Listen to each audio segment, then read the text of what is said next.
이제 애플 같은 경우에는 솔직히 제 생각에는 연예인이랑 애플 걱정을 하는 게 아닌 것 같아요. 그러니까 애플은 빅테크지만 다른 빅테크인 거예요, 사실. 애플은 핸드폰이나 시장에서 싸우니까 빅테크라고 말은 하지만 사실 빅테크가 아니고 이때까지 빅테크들은 사실 말이 빅이지 실제로 큰 시장에서 놀지는 않았어요.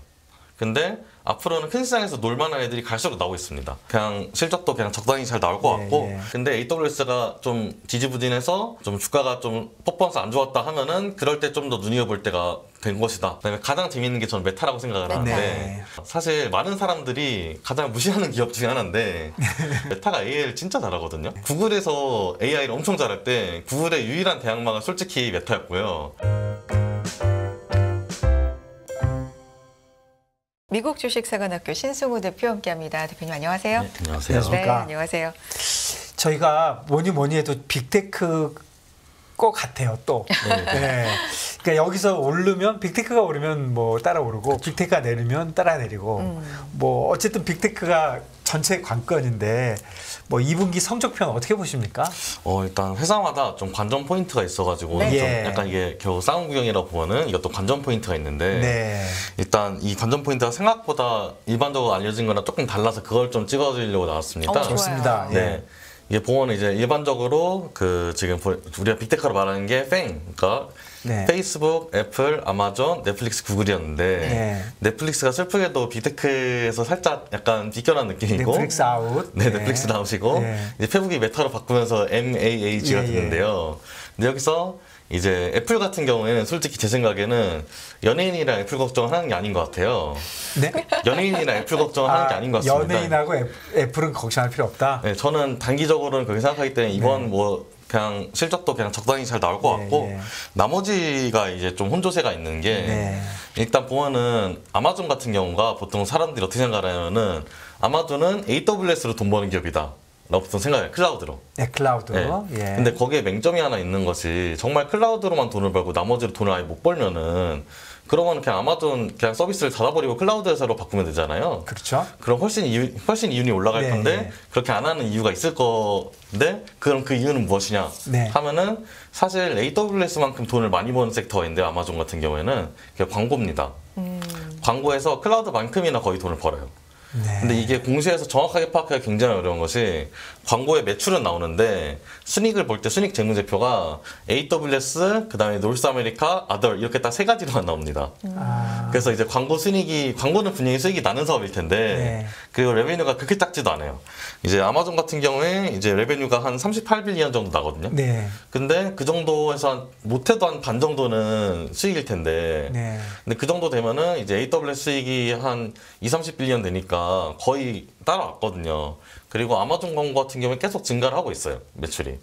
그래서 많은 분들이 그러니까 많은 분들이 매출 대비, 그러니까 이게 순이익이 좋은 사업인데, 근데 매출이 막 500빌리언 이런 회사에서 이게 아마존 광고 매출이 40빌리언도 안 나오니까 10%도 안 되잖아요. 그렇죠. 한 자릿수라서 이제 간과를 하는데, 실제 순이익에 주는 영향 50% 가까이까지 올라왔다.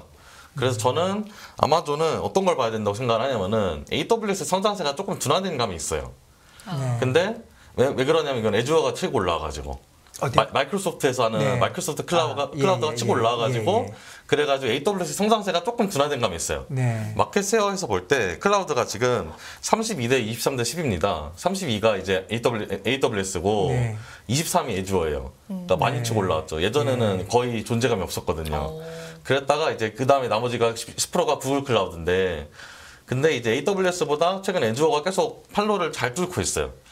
마이크로소프트가 전 대표님이 있을 때 해놓은 B2B 영업망이 지금 빛을 제대로 발하고 있는 것 같고 그 다음에 AI를 너무 잘 타고 있으니까 그런 부분 때문에 아마존이 만약 클라우드 실적이 좀 꺾여가지고 만약 주가가 낮아졌는데 광고 실적이 괜찮다. 그럼 이건 좀 봐야 됩니다. 왜 그러냐면은 아마존이 지금 광고에서 나온 돈이 38빌리언인데 광고가 인터넷 온라인 어드버타이징 전체 마켓 쉐어가 한 600빌리언 정도 돼요. 거기서 더 오를 수 있는 룸이 있고 실제로도 계속 올라가는 중이거든요. 그래서 여기서 올라가는 만큼은 사실상 수익이기 때문에 이건 좀 더 두고 볼 필요는 있다. 그래가지고 저는 아마존을 볼 때 이번에 만약 클라우드가 떨어지고 그 광고가 좀 올라간다고 하면은 제 생각에는 클라우드가 올라갈 수도 있고 내려갈 수도 있는데 올라가면 다 회피하지만 사실 예전처럼 확정적으로 지금 AWS밖에 없으니까 무조건 올라간다는 확실히 아니거든요. 그래서 AWS가 좀 지지부진하면은 그러면은 주가는 많이 내려갈 거예요. 근데 그런 경우에 광고가 좀 로버스트하게 버텼거나 네. 아니면 성장을 했다. 그러면은 그럴 때는 좀 괜찮게 볼 타이밍이 온 거라고 저는 생각을 하고요. 이제 원래는 그러니까 아마존은 지금 광고가 매출로는 10%지만 매출 한 8%? 네. 예, 광고가 지금 거의 50%에 육박할 것이라고 추정이 되는 거죠. 순이익으로 뭐 순이익으로는 한 40% 정도 될 거라고 저는 생각하고 네. 이게 이제 계속 비중이 올라가고 있기는 하거든요. 근데 이거 정확하게 아마존이 안 가르쳐줘요. 그건 저도 잘 모르겠습니다. 예, 일단 탱탱이는 안 나와 있더라고요. 네, 예, 그렇군요. 예. 그래서 이제 어닝콜 트랜스크립트 같은 거 보고서 이제 보면은 이제 그냥 광고 매출 같은 걸 나올 수가 있고 네. 사실 근데 광고는 이제 원래 있던 플랫폼에다 광고를 얻는다고 해서 추가적으로 돈이 들어가는 건 아니기 때문에 네. 그리고 이제 좀 하나의 장점은 아마존이 막 다른 AI를 하는 기업들에 비해서 AI 관련돼서는 조금 약간 부족하다는 평가를 받아요. 예를 들어가지고 메타라든지 구글 이런 회사들에 비하면은 아무래도 AI에서 좀 적어줘야 될 것 같지만 그럼에도 불구하고 확실한 좀 광고 매출 좀 마켓쉐어를 먹고 있는 이유가 이제 아마존이 푸는 문제랑 구글이나 페북이 푸는 문제가 좀 다릅니다. 구글이나 페북이 푸는 문제는 어떤 사람이 어떤 걸 검색했을 때 뭘 사고 싶을까? 혹은 어떤 사람이 어떤 글을 많이 라이크를 눌렀을 때 뭘 사고 싶을까? 이거를 추정하는 건데 이건 확실히 간접적인데 네. 아마존은 얘가 이때까지 뭘 샀으니까 앞으로 이걸 살 거야거든요. 그렇죠. 훨씬 네. 직접적이라서 문제가 푸는 게 훨씬 쉽습니다. 예, 예. 그래가지고 저는 쿠팡도 비슷한 맥락에서 광고 매출을 계속 늘리고 있는데 재밌는 부분이 아마존의 광고 섹터를 사람들이 AMG라고 부릅니다. 네. 아마존 미디어 그룹. 네. 근데 쿠팡의 광고 섹터도 CMG입니다. 쿠팡 미디어 그룹. 그래서 AMG에 있던 수당을 그대로 낮추다가 그 헤드를 그 CMG로 데리고 왔어요. 네. 그러니까 그대로 아마존 워너비처럼 따라가는 거죠. 클라우드를 제외하고. 네. 근데 재밌는 부분이 아마존이 쿠팡이 어쨌거나 저쨌거나 흑자 전환을 했지 않습니까? 네. 그 말 뜻은 아마존도 AWS만 볼 건 아니다. 왜냐하면은 네. 쿠팡 보면은 쿠팡 클라우드가 없는데 네. 근데 흑자 전환을 했잖아요. 그러니까 아마존의 다른 섹터도 흑자 전환을 장기적으로 더 기대할 수 있겠다. 그래서 그런 부분을 약간 장기적으로는 그런 부분을 보고 단기적으로는 솔직히 시장 센티멘트가 AWS만 보고 있으니까 아마존 클라우드 실적에 따라서 그냥 왔다 갔다 할 겁니다. 그래도 광고를 봐야 된다 그런 말씀이시죠? 네, 그래서 저는 이럴 때 광고를 좀 보고 네. 광고가 만약 매출이 계속 올라간다. 왜냐면 지난 몇 년 동안은 계속 잘 올라갔거든요. 그럼 그냥 광고 또 매출이 올라온다. 근데 AWS가 좀 지지부진해서 좀 주가가 좀 퍼포먼스 안 좋았다 하면은 그럴 때 좀 더 눈여볼 때가 된 것이다. 그래서 전 관전 포인트를 광고 매출 비중이랑 광고 매출 비중 그리고 네. 광고 매출 이거를 좀 보는 게 좋을 것 같고 네. 아마존은 광고 매출. 네. 그리고 그러면은 마이크로소프트는 네. 제가 아까 애주어 말씀을 드렸잖아요. 네. 그럼 마이크로소프트는 뭘 보는 게 좋을까 생각하면은 저는 크게 두 가지라고 생각을 하는데 네. 하나 일단 AI를 얼마나 써먹을 것인가. 네. 이번에 실제로 4억 명 정도가 쓰는 그런 마이크로소프트 오피스에다가 AI 코파일럿을 얹어가지고 월 40불 정도에 월 30불이었던 것 같습니다. 30불 정도에 이제 구독 수익을 얻겠다고 하고 있는데 네. 이게 재밌는 부분이 당초 예상된 금액보다 훨씬 비쌉니다. 당초에는 월 10불 정도를 예상을 했었는데 이제 실제로는 3배가 넘게 나온 거죠. 근데 이제 그렇게 나오니까 그렇게 나왔는데 사람들이 많이 쓰긴 쓸 것 같아요. 왜냐면 확실히 유용하니까. 근데 다만 거기서 어떤 걸 봐야 되냐면은 이렇게 하더라도 수익을 못 낼 수가 있습니다. 그래요? 왜냐면 챗GPT 같은 경우를 예시로 들어보면은 챗GPT가 지금 달에 20불을 받아요. 근데 유저당 원가가 80불 정도 듭니다. 아 그런가요? 네. 그러니까 지금 계속 적자 보고 있어요. 그러니까 마이크로소프트에서 그러니까 투자했던 유저가 늘어나면 코스트가 늘어나요? 그렇진 그러니까 네. 그러니까 예. 유닛 코스트는 일정한데 네. 유닛 코스트는 오히려 줄어들면 줄어들지 네. 일정한데 네. 근데 그거랑 상관없이 지금 가격이 너무 싼 거죠 사실. 단순하게는 한 사람당 60 네, 한 사람도 한 달에 정도씩? 60불씩 손해 보고 있다고 보시면 손해 됩니다. 보면서 지금 한다는 아, 거죠. 예. 오. 그러면 네. 이익을 보려면 사람 숫자가 늘든지 가격을 올리든지 둘 중에 하나네요. 근데 사람 숫자가 는다고 해서 그렇게 드래스틱하게 줄어들 가능성은 별로 없으니까 네. 결국 가격을 올려야 되는데 가격을 올려야 된다. 가격을 올리는 거에 대한 저항선이 있으니까 이게 생각보다 어쨌거나 GPT가 필요한 사람한테 너무 필요한데 네. 필요가 없는 사람한테 솔직히 아무 짝에도 쓸모가 없거든요. 네. 그래가지고 그렇게 봤을 때 이거 가격을 100불로 올려야지 이제 이득이 나는데 100불로 올리면 몇 명이나 남아있을 것인가 하면은 조금 애매한 거죠. 그래가지고 네. 지금은 AI를 좀 더 퍼뜨리자는 의미로 적자를 보면 사업을 하고 있는데 오픈 AI는 네. 아마 코파일럿도 솔직히 적자일 가능성이 높습니다. 그러니까 월에 30불을 받더라도 왜냐면은 이 챗GPT는 그냥 가입만 해놓고 안 쓰는 사람도 많지만 저도 가입은 해놨지만 그게 액티브하게 쓰진 않거든요.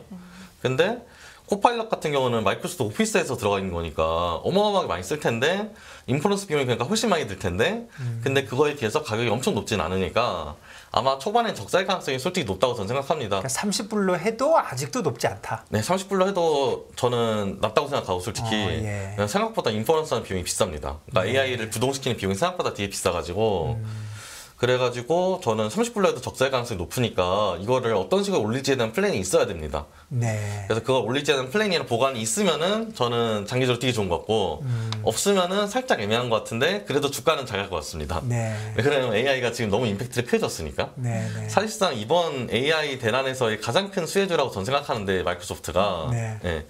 근데 그런 측면에서 AI를 보는 게 가장 첫 번째로 중요하고 네. 그 다음에 이제 저는 애주어가 얼마나 더 치고 올라갔을까. 네. 그래서 애주어가 이제 지금 23%라고 제가 1쿼터 기준으로 말씀을 드렸는데 네. 이번 분기에서 이게 좀 더 올라가면은 그럼 마이크로소프트는 좀 더 상방을 열어놓고 볼 여지가 큰 거죠. 네. 그래서 그런 부분 두 가지 정도를 보는 게 전 맞다고 생각을 합니다. 관전 포인트를 보자면. 네. 제가 중간에 여쭤봐서 죄송하긴 한데 이 클라우드 관련돼서 아마존, 마이크로소프트, 구글이 경쟁을 하는데 누가 잘 되고 누가 못 되는 거에 어떤 면이 되는 거예요? 그냥 공장만 많이 지어놓으면 되는 게 아닌 거죠? 실제로 그렇진 네. 않고요. 원래 AWS만 있었던 시절은 사실 네. 많이 지어놓으면은 그냥 최고긴 했는데 네. 근데 지금은 그렇진 않고 네. 그 클라우드 위에서 어떤 걸 제공해 주느냐에 따라서 되게 많이 달라지는데 네. 예를 들어 가지고 그 AWS 같은 경우는 개발자 입장에 쓰기가 너무 좋습니다. 네. 개발자들이 원래는 자기가 다 짜야 되는 것들을 일반적으로 사실 IT 서비스라는 게 개발하는 게 거의 거기서 거기인 경우가 되게 많습니다. 네. 그래가지고 거기서 거기인 애들 중에서 좀 많이 쓰는 유즈 케이스 시나리오를 잘 잘라가지고 네. 이거를 다 너네가 그냥 따로 개발하지 않더라도 그냥 선반 위에서 집어서 쓸 수 있는 정도 수준으로 만들어 놓은 게 너무 많아요. 네. 그래서 개발자 입장에서 AWS가 쓰기가 너무 좋습니다. 네. 예. 근데 애주어는 B2B 매출망이 너무 탁월하고 그리고 최근에 AI가 너무 잘 늘어가니까 그래가지고 이거에 대한 기대감이 분명히 있거든요. 그래가지고 애주어도 솔직히 프로덕트는 진짜 잘 만들었다 생각을 하는데 개발자 입장에서는 AWS가 좀 더 좋기는 합니다. 네. 그래서 그런 차이는 있고 네. 구글 클라우드 플랫폼은 제 입장에서 가장 세게 보는 거는 이제 그 TPU라는 구글에서 만든 AI 전용 칩이 있는데 네. 이게 전력 소모도 적고 가격도 싼 편입니다. 네. 근데 이거를 쓰고 싶으면 무조건 구글 클라우드 플랫폼을 써야 됩니다. 이걸 구글에서 네. 외부에 팔지 않기 때문에 그런 정도의 혜자는 있지만 나머지 부분에서 솔직히 저는 좀 많이 부족한 것 같기는 한데 또 서비스 따라서 가끔 좋은 것들이 있어요. 제가 지금 만든 프로덕트 같은 경우에는 베이스라인은 AWS인데 거기 위에 GCP 걸 몇 개를 꼈었습니다. 네.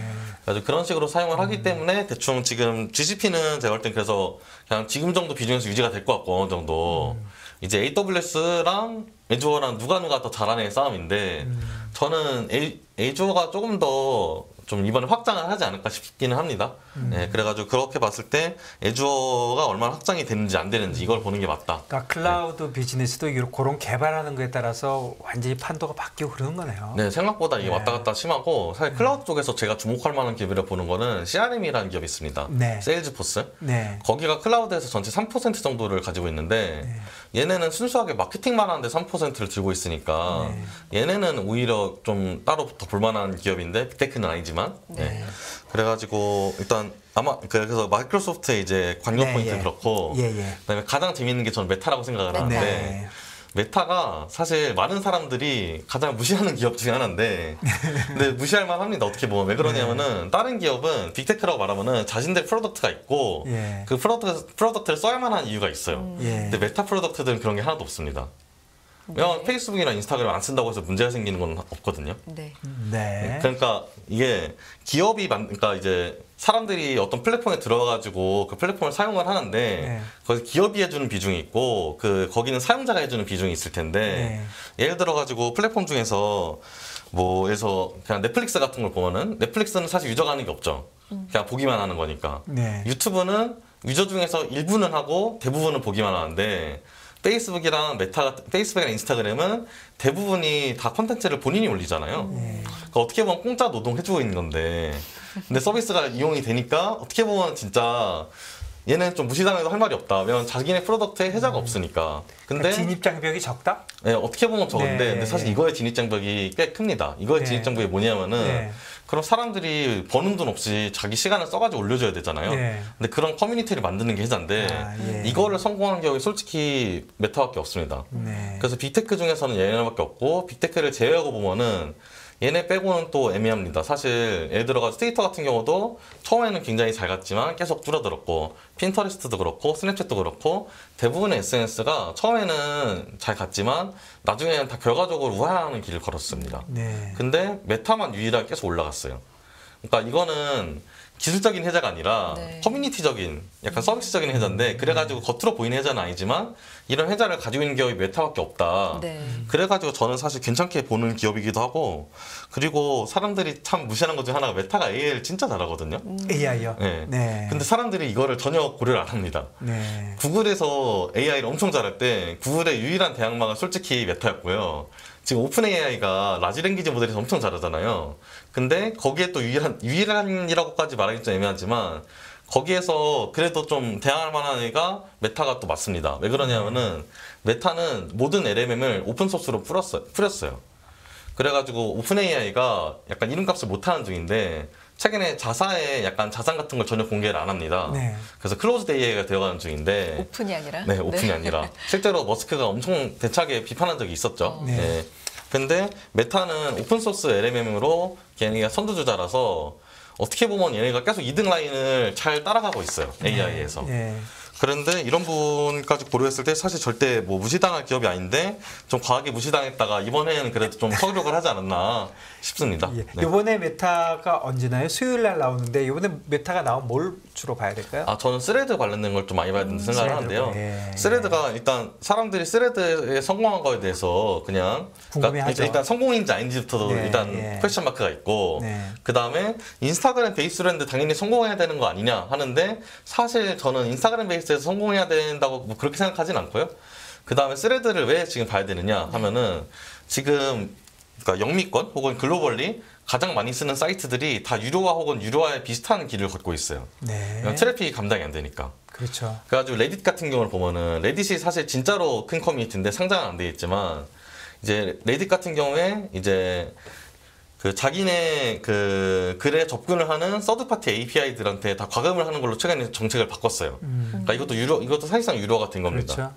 그리고 트위터도 최근에 그 따로 베리피케이션을 받거나 어떤 식으로든 과금을 하지 않으면은 볼 수 있는 트윗 개수를 제한하는 식의 정책을 내놨어요. 네. 근데 유일하게 메타만 아직까지 이걸 안 하고 버티고 있습니다. 버틸 수 있는 이유는 뭐냐 하면은 돈을 잘 버니까. 광고로 매출이 잘 나오니까. 그럼 이거는 왜 광고로 매출이 잘 나오느냐 하면은 이건 얘네가 AI를 잘하니까. 그래서 트위터 같은 경우를 보면은 솔직히 광고주가 광고를 할 만한 이유가 하나도 없습니다. 왜냐면 광고 리텐션이 굉장히 떨어져요. 해보면 실제로. 네. 근데 메타는 아직까지는 좀 유지가 됩니다. 그리고 인스타그램 같은 경우는 나쁘지 않고 그리고 인스타그램의 최고 장점은 뭐냐면은 최근에 광고들 중에서 가장 비중적으로 확대가 크게 된 건 인플루언서 마케팅인데 네네. 인플루언서 이퀄 유튜브 아니면은 인스타그램입니다. 근데 유튜브보다 인스타그램이 구독자 수당 인플루언서 벌어간 돈이 훨씬 많아요. 예를 들어 내가 그냥 인스타그램에서 팔로워가 5만이다. 그러면은 꽤 괜찮게 버는데 유튜브에서 그냥 구독자 5만이다 하면은 거의 돈 못 법니다. 그래서 이런 측면에서 봤을 때 메타는 괜찮은데 그러니까 메타가 현재 시장 상황상 메타가 되게 잘하고 있는 건 맞는데 여기서 스레드가 얼마나 실제로 실적을 내는지를 좀 봐야 되는데 일단 유저 수로는 굉장히 만족스럽게 일단 실적을 처음에 찍었고 근데 그 다음에 피크를 찍고 다시 내려오는 중인데 얼마나 내려가는지 이런 부분들을 좀 보면서 메타 실적을 봐야 될 것 같고요. 네. 이번에 실적 나올 때 이런 것도 다 보여주겠죠? 근데 이거 그러니까 스레드 같은 건 사실 실적에서 뭐 말을 안 하더라도 원인컬 트랜스크립트에서 무조건 나올 수밖에 없어서. 네, 예. 네. 네. 다음은 그래서 또 어떤 기업 볼까요? 네. 메타. 누가 남았나요, 우리가? 일단 빅테크는 그래서 대충 다 본 건데 이 정도면은. 네, 네, 근데 애플 이제 걱정은 하는 게 아니다 연예인이랑 뭐 이런 네. 명언을 오늘 남겨주셨지만 그래도 근데 애플은 그래도 진짜 잘 애플도, 모르겠는데 네. 애플은 제 생각에는 네. 어떻게 생각을 하냐면은 네. 저는 이렇게 생각을 하는 게 사람이 일반적으로 쓰는 돈 중에서 가장 큰 돈에서 잘하는 기업이 가장 잘하는 기업이라고 생각을 해요. 예를 들어 가지고 일반적으로 생각할 때 그 가장 큰 소비가 딱 탑3 뽑아보면은 네. 첫 번째가 집이고 두 번째가 차고 세 번째가 핸드폰입니다 보통. 그러니까 덩어리가 단위 큰 기기로 걸 봤을 때 말씀하시는 덩어리 큰 걸로 거죠. 봤을 때. 네. 근데 그런 측면에서 봤을 때 핸드폰에서 너무 잘하고 있으니까 별로 걱정할 필요가 없겠다 하는 생각이 첫 번째로 일단 들고요. 네. 네. 그다음 이거의 연장선상에 제가 꼭 말씀드리고 싶은 것이 네. 그 제가 그 전체 인터넷 온라인 어드버타이징 시장이 한 600빌리언 정도 된다고 말씀을 드렸잖아요. 예. 근데 이게 사실 되게 작은 시장입니다. 그래서 이게 실제로 보면은 F&B 마켓, 글로벌 F&B 마켓을 보면은 대충 한 7트릴리언 정도가 되고요. 네. 7트릴리언, 그러니까 예. 7,000비. 예. 그러니까 온라인 애드 시장보다 10배 이상 큰 거죠. 예, 그렇네요. 그리고 원유 시장도 10배 이상 크고 네. 부동산은 뭐 3, 40배 이상 큽니다. 예. 그러니까 그런 측면에서 봤을 때 빅테크들이 지금 빅이라고 말은 하지만 실제로는 굉장히 작은 시장에서 싸우고 있는 거예요. 네. 실제로는 전 세계에 있는 마켓 쉐어가 이만하면은 여기서 보통 온라인 어드버타이징에서 많이 싸우잖아요. 네. 그쪽은 요만합니다. 근데 애플만 좀 다른 시장에서 싸워요. 그러니까 애플은 빅테크지만 다른 빅테크인 거예요, 사실. 애플은 핸드폰이라는 시장에서 싸우니까 실제 예, 시장이 물성이, 다른 거고. 네. 예. 그리고 나머지 애들은 보통 온라인 어드버타이징 아니면 핸드폰 안에서 돌아가는 그 세계에서만 싸우는데 그 시장은 사실 쬐깐합니다. 그러니까 빅테크라고 말은 하지만 사실 빅테크가 아니고 근데 그런 측면에서 어떤 걸 제가 좀 보고 싶냐면은 최근에 전 뒤에 인상 깊게 봤던 그 어닝 트랜스크립트가 BP라는 기업이 있습니다. 이게 정유주인데 이제 풀스택으로 다 하는 업스트림부터 다운스트림까지 업스트림, 미드스트림 다 하는 기업인데 얘네가 AI 트랜스포메이션을 이번에 팔란티르라는 회사랑 같이 했어요. 팔란티르도 이제 상장주죠. 예. 네. 근데 저는 좀 놀라웠던 게 얘네가 AI랑 디지털 트랜스포메이션을 통해 가지고 원래 원유 배럴당 만드는 가격 원래는 14불이었는데 이걸 6불로 낮췄다고 합니다. 그럼 이게 50% 이상 낮춘 거잖아요. 네. 비용을. 네. 근데 이게 그러면은 원유 시장이 제가 아까 7,000빌리언 정도 된다고 네. 말씀을 드렸는데 여기서 비용을 반 정도 낮춘다? 하면은 이거는 전체 광고 시장보다 훨씬 큰 거거든요. 그렇네요. 예. 그래가지고 그런 측면에서 봤을 때 이때까지 빅테크들은 사실 말이 빅이지 실제로 큰 시장에서 놀지는 않았어요. 근데 앞으로는 큰 시장에서 놀만한 애들이 갈수록 나오고 있습니다. 저는 LLM이 그거에 좀 시발점이 됐다고 생각해요. 어디요? 그러니까 라지 랭귀지 모델이 네, 그 시발점이 됐다고 생각하는 네, 이유가 예. 일단 사람들이 가장 편해하는 인터페이스는 네. 결국 언어인데 언어를 넥스트 레벨로 다루는 기술이 나왔으니까 네. 그거에 의해서 이런 게 많이 촉발이 된다고 생각을 해요. 그래가지고 저는 앞으로 F&B, 부동산, 원유 이런 곳에서 잘할 것 같은 AI 기업들이 분명히 나올 텐데 이런 기업들을 봐야 되지 않나. 네. 그래서 예를 들어가지고 중고차라고 보면 중고차나 자동차라고 보면은 거기서 AI를 잘하는 기업들이 나올 것 같거든요. 그러네요. 완성차에서는 테슬라, 중고차에서는 누군가 나오겠죠. 근데 중고차랑 완성차 시장도 솔직히 온라인 애드버타이즈 시장보다 솔직히 20배, 30배는 큽니다. 그래서 거기서 잘하는 기업이 넥스트 빅테크가 될 텐데 그런 거를 보기에 사실 좋은 타이밍이지. 그러니까 개인 투자로 보면은 지금 기존의 빅테크를 보는 거에 너무 매몰리면 안 되겠다 그래서 야원 얘네가 하는 시장이 엄청 커 보이지만 이름을 잘못 지었어요 사실. 그래서 이제 그러니까 빅테크라는 게 골목대장이에요, 골목대장. 근데 이제 전체 경제에서 이제 테크를 가지고 대장을 하고 싶으면은 그러면은 아예 좀 더 큰 시장에서 플레이를 잘해야 되는데 이런 기업들이 앞으로 많이 나올 것 같거든요. 그렇네요. 네, 그래서 네. 이쪽을 좀 많이 보는 게 전 타당하고 솔직히 그래서 저는 빅테크 어닝콜 트랜스크립트 보는 것도 의미가 있지만 그거보다 트래디셔널한 그러니까 F&B나 오일이나 부동산이나 이런 쪽에서 디지털 트랜스포메이션 혹은 AI 트랜스포메이션 해가지고 이득을 봤다 하는 회사 있으면은 그런 회사랑 그쪽에서의 AI 트랜스포메이션을 주도한 회사랑 두 개 정도를 보는 게 오히려 타당하지. 그러니까 이번 실적 시즌에. 그러니까 예를 들어가지고 F&B도 저는 F&B를 하는 중이지만 F&B도 실제로 IT로 약간 좀 더 많은 이득을 얻을 수 있는 부분이 굉장히 많아요, 사실. 그런데 지금 말씀해 주신 대로 AI나 디지털 트랜스포메이션을 할 때 네. 뭐 그 업계가 F&B가 됐든 뭐 원유가 됐든 뭐가 됐든 결국 그거를 이니시에이트 하는 거는 그 쪽에 있는 회사들이 아니고 결국 이 빅테크들이 하는 거 아닌가요? 근데 빅테크에서는 이런 쪽을 안 해 또. 네. 그러니까 예를 들어 제가 팔란티를 말씀드린 이유가 네. 팔란티는 되게 조그만 회사거든요. 네. 근데 얘네가 그러니까 사실 이게 100빌리언 정도면 엄청 꽤 큰 회사잖아요. 네, 예. 근데 그런 회사에 이제 붙어가지고 일을 하는 걸 보면은 아직까지 네. 빅테크가 이쪽으로 일을 많이 하진 않아요. 근데 그 중에서 일을 할 만한 회사는 마이크로소프트. 네. 네. 그 나머지 회사들은 솔직히 이런 쪽으로 일할 것 같지는 않습니다. 네. 그냥 자기네 사업 영역이 있기 때문에. 네. 그래서- 그래서 애플은 결국은 더 큰 그림을 그릴 수 있는 회사다. 네네네. 애플은 이제 전체 GDP에서 더 큰 시장에 싸우고 있기 때문에 네. 다른 빅테크랑 좀 다르게 보는 게 맞고 그 나머지 빅테크들은 결국 애드버타이즈먼트 아니면은 그냥 뭐 레커멘데이션 이 정도에 싸우는데 이거 합쳐봤자 솔직히 얼마 안 된다. 네. 그래가지고 좀 AI 쪽, 그러니까 빅테크를 보는 거는 사실 저는 지금은 빅테크 보는 게 맞는 게 왜 그러냐면은 얘네가 시총이 가장 크니까 나스닥을 지수를 그렇죠. 좌우를 하잖아요. 네, 네. 그러니까 단기적으로 볼 때 얘네를 보는 게 맞고 근데 이번에 저는 나쁘지 않을 가능성이 높다고 생각을 하고 네. 근데 그거랑 별개로 내가 진짜 알파를 얻기 위한 투자를 하고 싶으면은 조금 더 중소형 AI 기업들 중에서 정말 큰 시장에 가서 플레이하려고 하는 기업들이 앞으로 실적을 잘 낼 가능성이 높겠다라고 생각을 합니다. 그렇군요. 그래서 좀 그런 식으로 보는 게 좋지 않을까. 그래서 저는 사실 최근에 그냥 빅테크 어닝콜 트랜스크립트는 크게 안 보고 솔직히 네. 그냥 다른 트레디셔널한 기업들 걸 좀 챙겨보려고 노력을 하거든요. 네. 거기서 잘하는 회사들. 네. 예를 들어가지고 부동산에서 잘하면은 진짜 1000빌리언, 그러니까 1000빌리언 되는 거 이상하지 않은데 네. 근데 거기서 비용을 뭐 반으로 낮췄다 예를 들어가지고 네. 실제로 해보면 낮출 여지가 있거든요.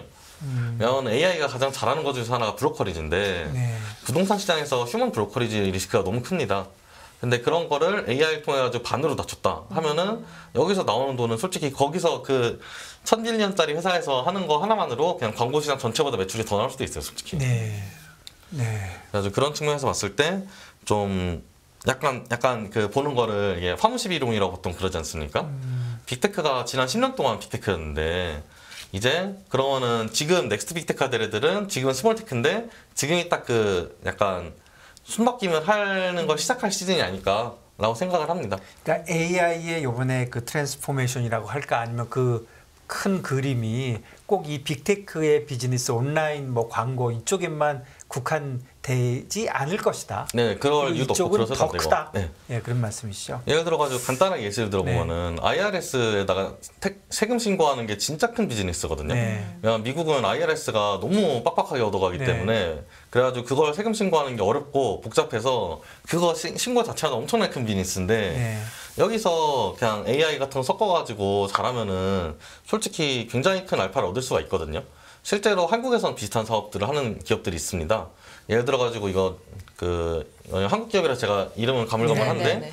이제 부동산 등기부 등본이 API가 있어요. 네. 그래서 그거를 등기부 등본을 받아와가지고 전세 혹은 그 집 살 때 그 권리 분석해주는 그런 AI를 하는 그런 기업이 있는데 여기서 진짜 알짜 기업이거든요. 거의 PER이 뭐 한 4, 5 이런 기업인데 앞으로도 더 돈 잘 벌 가능성이 높아서 근데 이제 이런 거 같은 게 미국에서도 분명히 나올 텐데 한국에서 그냥 시총 한 1000억 되는 기업이면 미국 가면은 똑같은 게 10조, 20조 되는 거니까. 네. 네. 그래서 그런 측면에서 봤을 때 좀 그쪽을 보는 게 맞지 않을까라고 생각을 합니다. 빅테크 실적 발표 앞두고 네네네. 관전 포인트 그리고 네. 빅테크가 될 스몰테크도 눈여겨봐야 될 손바뀜이 있을 만한 시점이다라는 중요한 인사이트까지 주셨네요. 미국 주식사관학교 신승호 대표와 함께했습니다. 고맙습니다. 네, 감사합니다. 감사합니다.